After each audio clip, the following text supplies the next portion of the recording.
So good evening everybody, and thanks very much for turning up on what's not a great evening. And I know some people are come from close by, and we have somebody from North Carolina here tonight, so welcome to one another.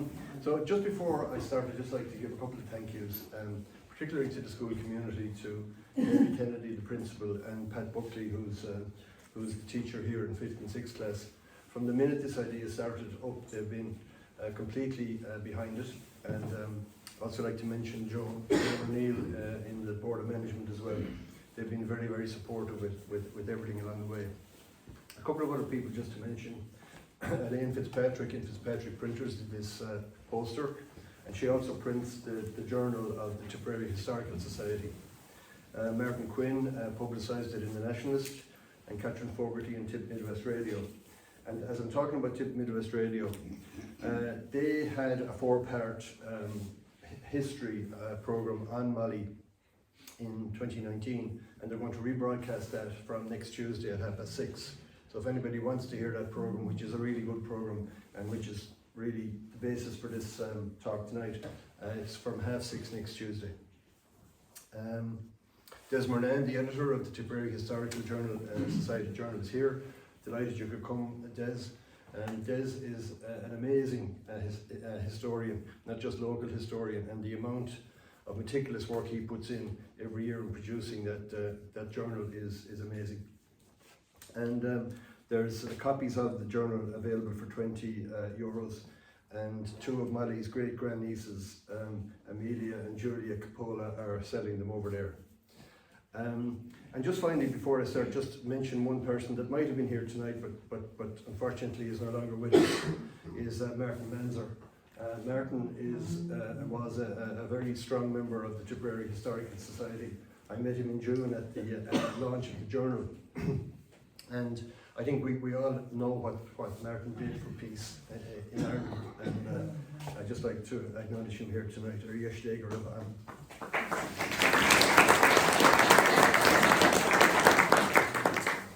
So, starting out, I did have a remote control here at one stage, but I think I can tap this.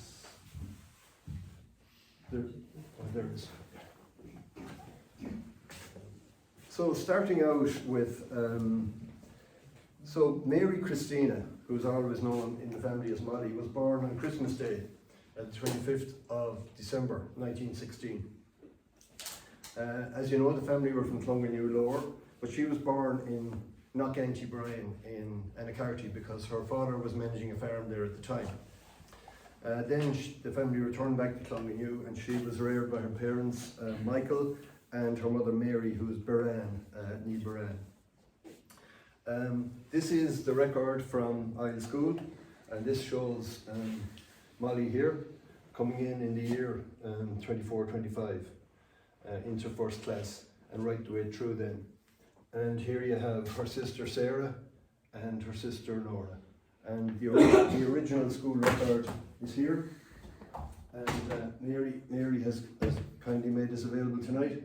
And that's the page there at the bottom. And this actual roll book is still used to this day. All of the pupils who come into the school are enrolled in this same book today.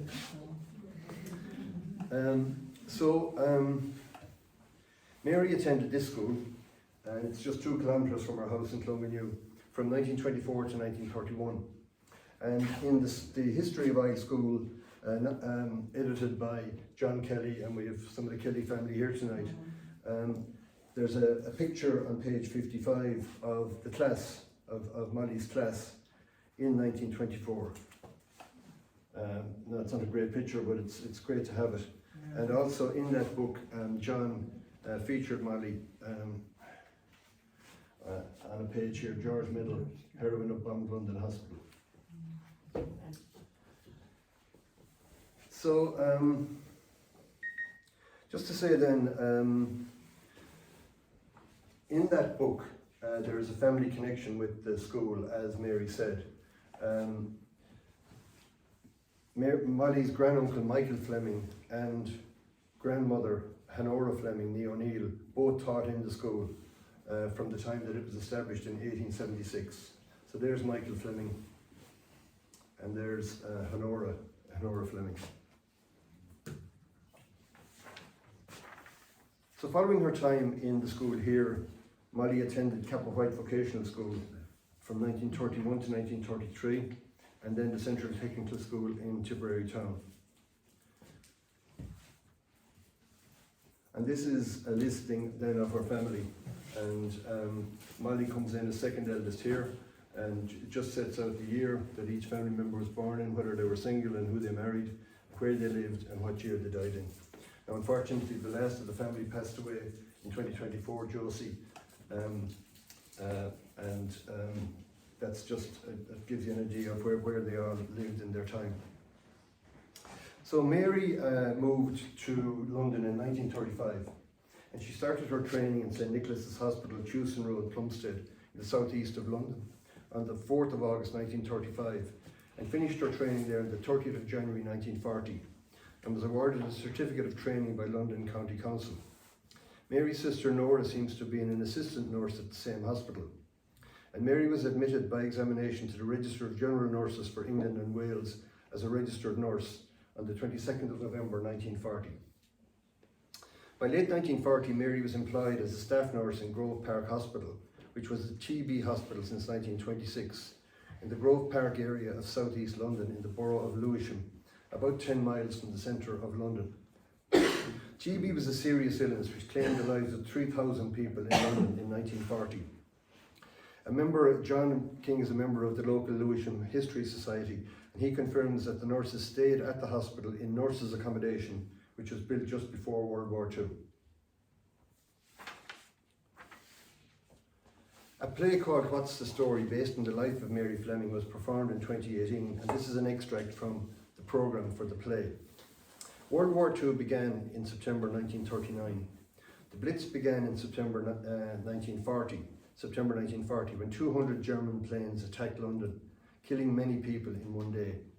There were so many dying and injured that some beds in Grove Park Hospital had to be set aside for the victims, segregated from the TB patients. Maureen Alcorn, who wrote the play, commented, "It was a place where it would have been absolutely terrifying. I have no idea how scary it was coming from rural Tipperary to an urban environment. Never mind an urban environment where there were bombs falling out of the sky every night.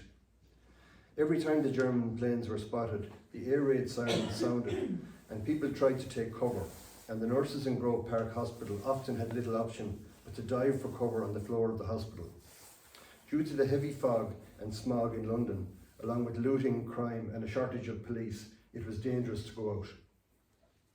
Pat Cornell is a nephew of Mary and son of Mary's sister Bridie, who married and lived in London. He commented, "Certainly the southeast London area where Mary lived would have been badly hit."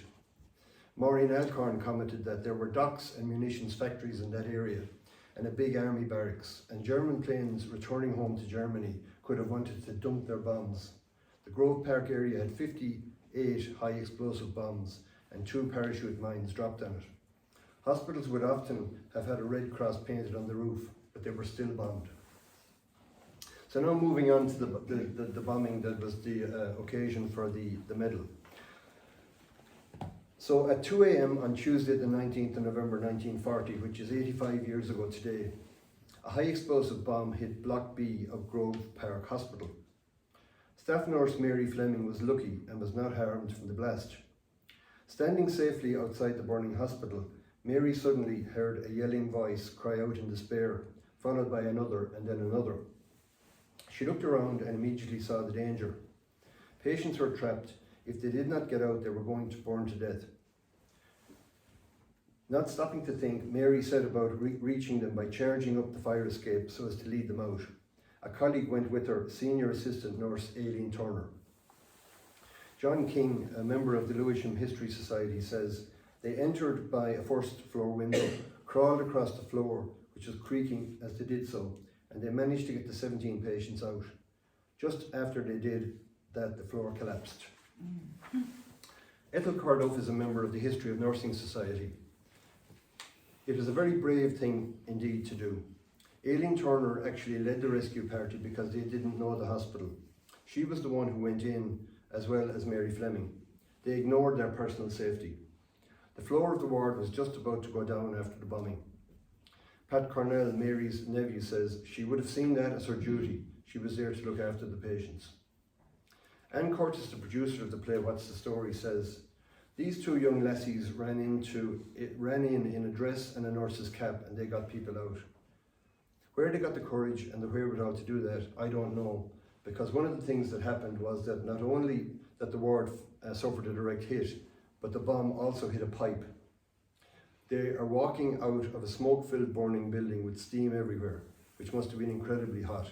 They must have got burned, I would have thought.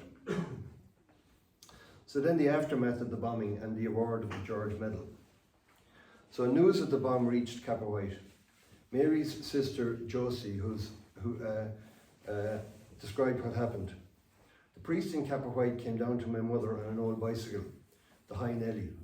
That's all he had, and he cycled into the front door, and he said, did you hear about your daughter in London? So my mother got a bit of a shock. She didn't know what was after happening. So he told her then, that was the first of it. It must have come to the barracks. I don't know how he got hold of it. On the 3rd of December 1940, the London County Council Medical Officer of Health, Dr. W. Allen Daly, wrote to Mary as follows.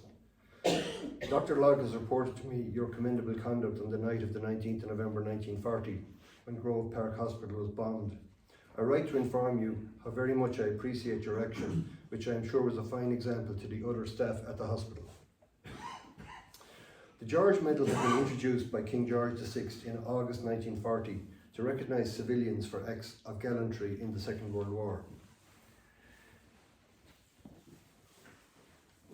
In the case of Mary Fleming and Aileen Turner, evidence was submitted to the Interdepartmental Committee on Civil Defence Gallantry Awards.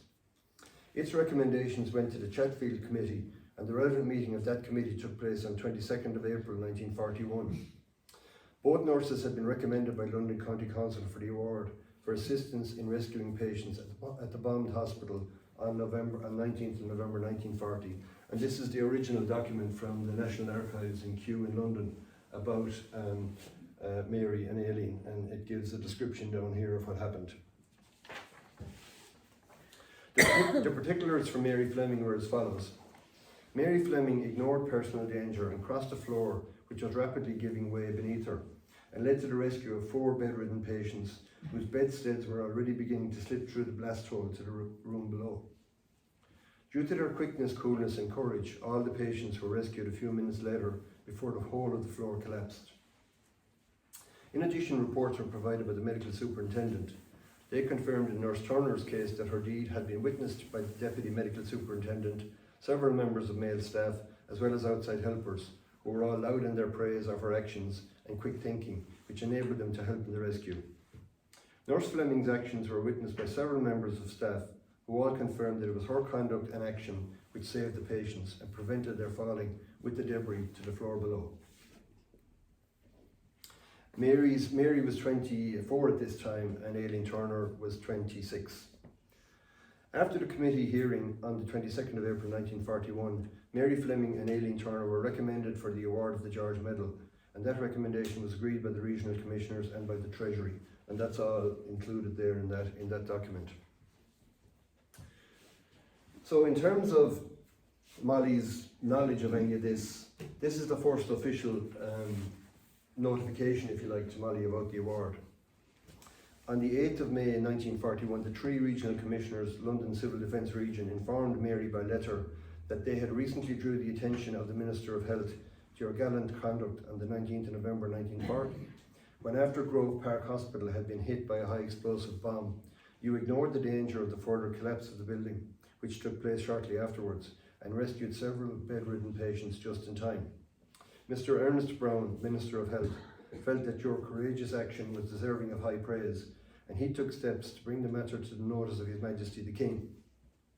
We now have pleasure in informing you, at the request of the Minister, that His Majesty has been graciously pleased to award you the George Medal in recognition of the courage which you displayed. The notice of this award will appear in a list to be published as a supplement to the London Gazette on the evening of Friday the 9th of May 1941, which was the day after. So this is the London Gazette, And this is the the piece down here about Mary Fleming and Aileen Turner.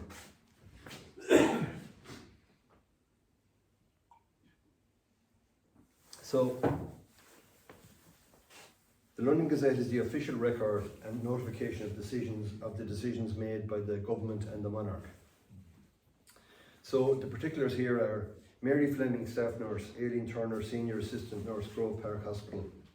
When a high explosive bomb struck Grove Park Hospital, Nurse Turner and Nurse Fleming climbed through a first floor window, crawled across the floor of a ward which was in highly dangerous condition, and released several patients who were trapped. The quickness, coolness and courage of these two nurses resulted in all the patients being rescued a few minutes before the floor collapsed. On the day after, the 10th of May, Mary received a telegram from King George as follows: "Congratulations, Mary, King." He seems to be a man of few words. So at this time then there was also a press release, I guess because there was a lot of press coverage. So here you have various press cuttings. In a report in the Daily Mirror, I think it's on the next one. Yeah, this one here. This is the Daily Mirror of the 10th of May. The incident was described as two nurses have been awarded the George Medal for air raid bravery. They fought their way through a mist of scalding steam and carried trapped patients to the window of a ward as the floor gradually collapsed beneath them. Senior assistant nurse Aileen Turner, she is 4 foot 8 inches tall and her colleagues call her tiny. And staff nurse Mary Fleming, 24, were on duty when the wing of Grove Park Hospital SE received a direct hit. Nurse Fleming told the Daily Mirror last night, "Nurse Turner and I ran up the fire escape to the first floor and climbed through a window. The hot water pipes had burst, but we did not get badly scalded."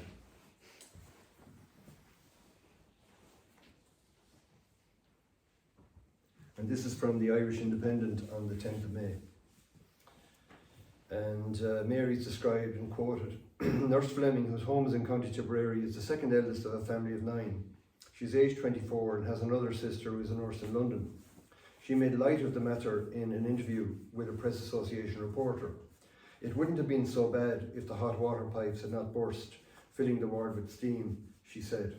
"We could feel the floor giving way beneath us as we got the patients out." The matron told the Press Association reporter that it was entirely due to the heroism of the two nurses that all the 17 patients in the ward were rescued. Only 4 of the patients had received slight scratches. "It was nothing. We simply carried on with our duty as anyone else would," was how Nurse Turner described the affair to the reporter.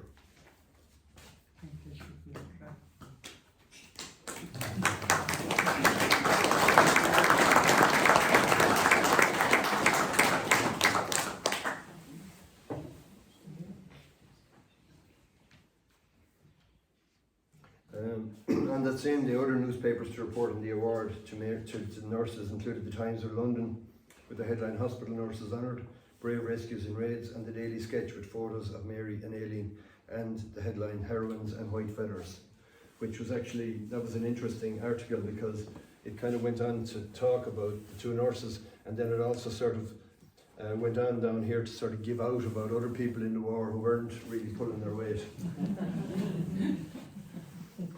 And this then is the local coverage. This is in the Tipperary Star of the 17th of May 1941, and includes a piece. "The matron told the Press Association reporter that it was entirely due to the heroism of Nurse Fleming and her companion that the 17 patients were rescued, only 4 receiving slight scratches. Nurse Fleming, by her heroic act, merits to rank with that great roll of Irish nurses who have in all emergencies proved worthy of the highest traditions of their race. An unassuming girl, she did not hesitate, despite the gravest risk to carry out her noble work of rescue and of mercy." And my own mother actually was a nurse in London during the Second World War as well, and I'm sure there were hundreds, if not thousands, of Irish nurses working over there at the time. So then there was lots of correspondence coming Mary's way. So this was the 19th of August from the President of the Royal Society of St. George, Lord Queensborough, and you'll see he just signs it as Queensborough. There's he's like Banksy or something. There's only a need for one name. And he said, the members and council of the Royal Society wish to show their great appreciation of your gallantry and have been asked to offer you honorary membership of the Society. And Mary's postbox was full. On the 27th of August, she received this letter from the Secretary of the Central Chancery of the Orders of Knighthood in St. James's Palace. This is the invitation to the investiture of the Royal Medal by King George at Buckingham Palace on Friday the 26th of September 1941, including the offer of 2 tickets for relations or friends to attend the investiture. The press reported that on the day, nearly 300 people were present to receive their decorations. This is then the official photograph taken of Mary for the purposes of publicity at the time, press releases, etc. And I got that. I bought that photograph, a copy of it, from the Imperial War Museum. And then this is a picture of the medal itself. So as you'll see on the side of it, the individual's name is actually engraved on the side of the medal. And then that's the back and the front. And it was the ribbon here was actually different for women. That it was to be worn in this kind of brooch format for the women who got it.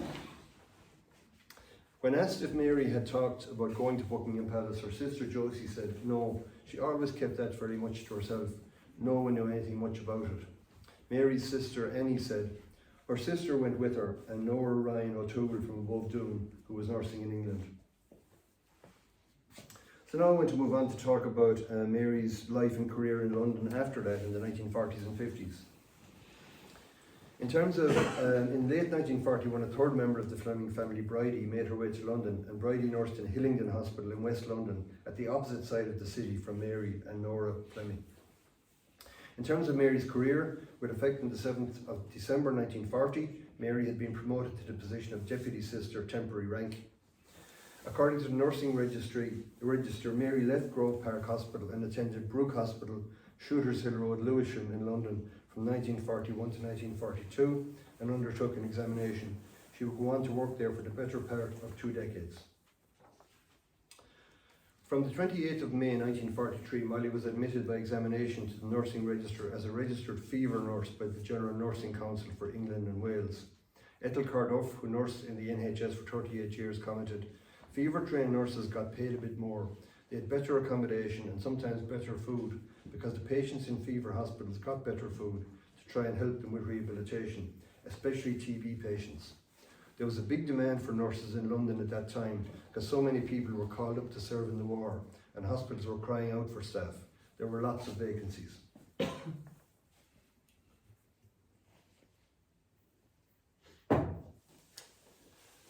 So, anybody travelling back to Ireland during the war had to have a special travel permit, but could bring to Ireland items that were rationed here, such as tea and sugar.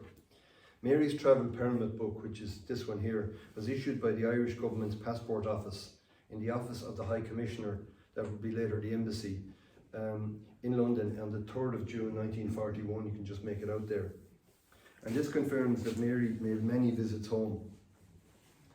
So this book confirms the dates of her travel in summer visits in 1941, 42, 43, 45, 46 and 47. And you can see here, you can see the stamped at Holyhead and stamped at Dunleary coming on the boat. During the years of the Second World War, permission to travel had to be given by the British government before the travel permit was issued by the Irish government. In 1946, the Nationalists reported that Mary holidayed at home with her parents that year after the war had ended. In Brooke Hospital, with effect from the 1st of November 1947, Mary's temporary promotion to ward sister was made substantive by the appropriate committee of London County Council. So now I'm going to talk about Mary's return to Ireland and her later life. Mary returned to Clongannew in the late 1950s, as described by her sister Annie.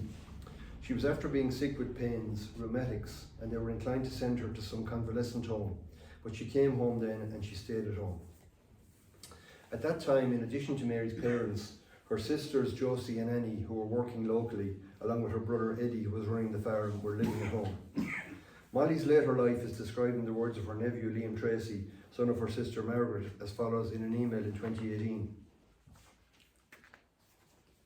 Mary, always known as Molly, having returned to Ireland in the late 50s, then took care of her father, who became seriously ill and bedridden, and who died in 1960, aged 78. Her brother Eddie, who inherited the farm, became very ill with a severe bout of rheumatoid arthritis, a severely debilitating condition at that time, especially for a farmer. Molly remained on in Ireland to run the farm and continued to do so until she died in 1985 with bowel cancer after being ill for a number of years with stomach issues. Liam Tracy goes on to say, I was always enthralled by her energy and work ethic. No task too difficult or too demanding. She milked 13 cows twice a day, fed calves, pigs, chickens, kept a garden and did all the domestic chores. The neighbours helped and brought the milk churns to the creamery every day. And it's great to have some of her neighbours here tonight. Excuse me, people who would have known her in those years. She was quiet and soft-spoken. She was a very slim and elegant woman with a ready smile, who liked nothing better than to put on the style for the big event of the week, Sunday Mass, for which Mary and her mother were very well groomed. She lived a simple but committed life in rural Ireland. She was great with her hands and regularly made bridesmaids' dresses for her sister's weddings and other occasions, and made many children's clothes. And this is the wedding of Josie and Conrine Smith, and this is Molly here. This is a photograph that I think has all the Flemings in one photograph together, and a lot of you will know some of those. And Mary has very kindly put all these photographs in an exhibition in the room next door, so you can have a look at these photographs after this is over. Liam goes on to say, I was always amazed as to why she had abandoned her London career in favour of a hard physical life on a farm in rural Ireland. As I grew older, I realised that Molly had a massive sense of responsibility, excuse me, I have a bit of a tickle, and was a real Christian in her outlook. Her sense of service extended beyond the farm. My own mother had 9 children, and as each child arrived, Aunt Molly would arrive and take over the house in Dublin for 5 or 6 weeks while my mother recovered. She became ill in her 60s and finally succumbed to stomach cancer at age 68.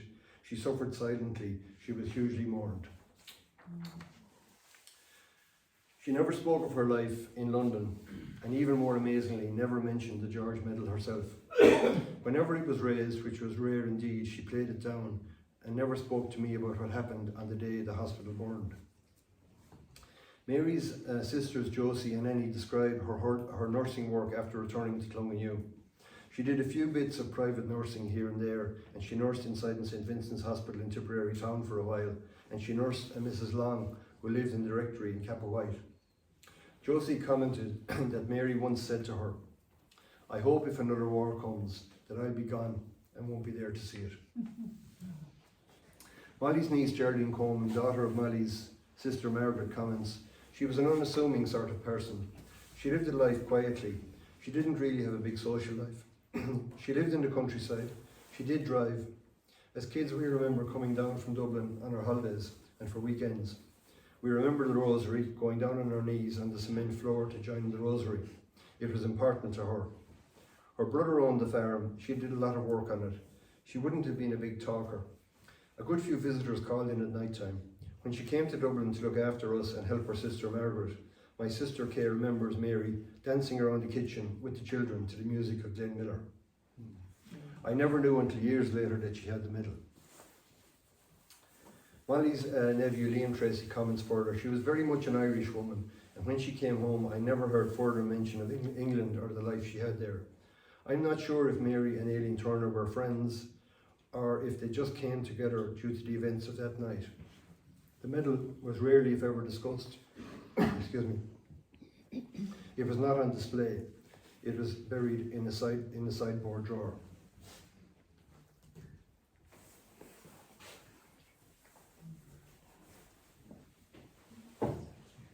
So Mary's mother, also Mary, died in 1984 at the age of 91. Mary's niece Geraldine Coman talks about Mary's passing on the 14th of November 1985, which is 40 years ago last Friday, age 68. It was a big funeral. She was very popular in a quiet sort of way, and a lot of neighbours would have been very fond of her as well. Mary is buried in Cappawhite Cemetery with her mother and brother Eddie. Mary's father Michael is buried in Ula. So now to finish with, I'm just going to bring you up to date with the story of Mary Fleming up to the present day. In December 1990, Mr. Hamish McKendrick from Edinburgh in Scotland, who was collecting information for a book on the 66 women awarded the George Medal, made an appeal in the Nationalist for information on Mary Fleming. On the 5th of January 1991, Mr. McKendrick wrote to Molly's brother Eddie, thanking him for providing information in response to the appeal and asking some further questions on Molly for the book. Mr. McKendrick promised to send a draft to Eddie for comments and our approval prior to publication. In 1995, the book by Major Henderson, himself a George Medal awardee, was published entitled Fashioned into a Bow, How Resolute Heroic Women Earned the George Medal. The actions of Mary Fleming, Aileen Turner and Ruby Rosser are set out in pages 18 to 21 of the book. And Ruby Rosser was also awarded a George Medal for her actions that night. She protected a patient until the rescue team came in, but she was awarded it on a date a month after Molly and Aileen Turner. So again, there's a number of pages there devoted to Molly and Aileen Turner in that book.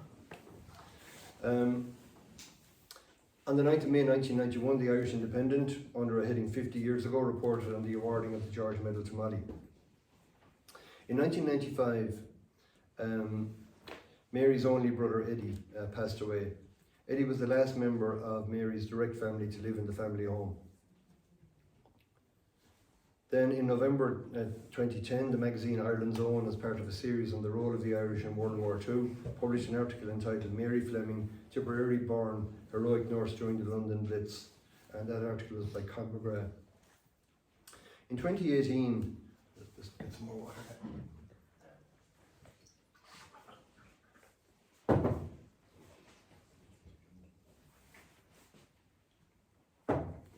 In 2018, the largely untold story of Mary Fleming and Aileen Turner was dramatised in a new imagined play as part of the second London Irish Play Festival.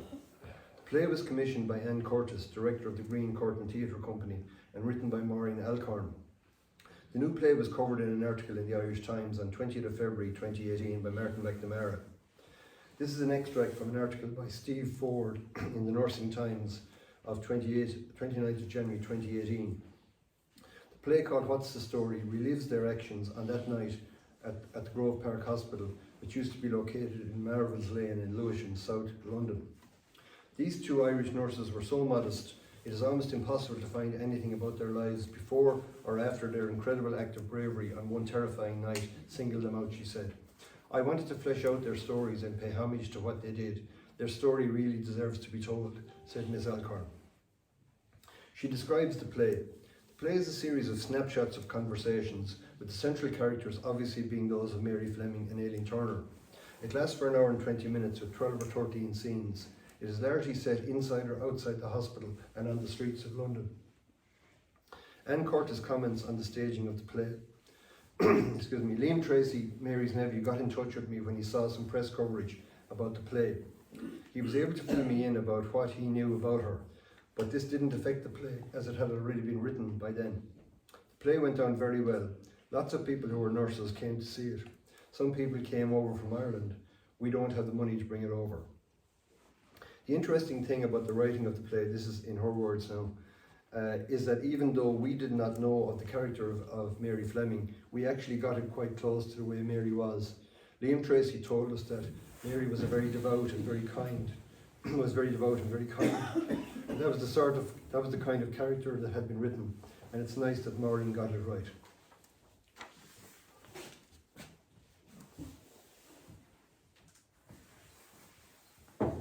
Up to the end of 1983, 2005 George Medals were awarded. 66 of those awards were made to women, by far the greatest number of which having been won by members of the medical and nursing professions. Rowan Hatley, a specialist in historic medals in the London Medal Company, said, "It was far from common for women to be awarded the George Medal. It's a rare award, only a few. Not many people got the decoration. In many cases it was awarded to nurses, also to air raid protection wardens, but the nature of how Mary won her award was a classic. Worked as a nurse, Bomb drops on the premises, and she went around rescuing the wounded and the survivors. In 2019, Tipperary Midwest Radio broadcast a 4-part documentary entitled Tipperary's Emergency, The Story of Mary Fleming, produced by Tom Hurley, which was aired over 4 consecutive Tuesdays beginning on the 30th of April.